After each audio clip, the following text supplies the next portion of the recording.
ဒီနေ့ဟိုနေ့ကစိတ်ဖူးထောင်းလေးကိုပြန်ပြီးတော့ညဝေပေးလိုက်ပါတယ်စိတ်ဖူးကလေတကယ်တော့လေသမားတွေအတွက်လည်းကောင်းနေသေးလားစိတ်ဖူးစားတဲ့နေ့ဆိုလို့ရှိရင်လေတပူပူတကွန့်ကွန့်မယ်စိတ်ဖူးက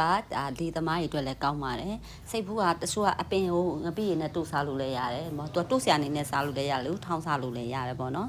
အရင်ဆုံး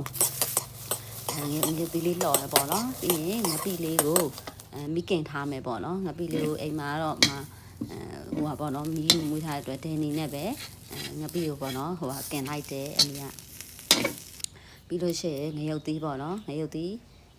လော်ထားတာတွေစက်သွန်ဖြူတွေကိုစားချုံមុတ်ထားတဲ့ထည့်ထားမယ်စိတ်ဖူးဆိုတော့ဒါလေးပေါ့နော်သူကဒါဥလေးပေါ့နော်စိတ်ဖူးအပင်လည်းရှိပါတယ်အဲ့ဒါလေးရေးဆေးပြီးတော့ညှက်ထည့်မယ်ညှက်ထည့်ပြီးတော့ခုနကထောင်းထားတဲ့ထဲကိုထည့်ထောင်းမယ်ညှက်သွားပြီဆိုမှငပိထည့်ထောင်းမယ်ပေါ့နော်ငပိခုနကင်လိုက်ငပိကိုအရသာလေးလေးပင်ပင်လေးနဲ့မွေးစိတ်ဖူးနဲ့မွေးလေးနဲ့ငပိထောင်းလေးရပါပြီ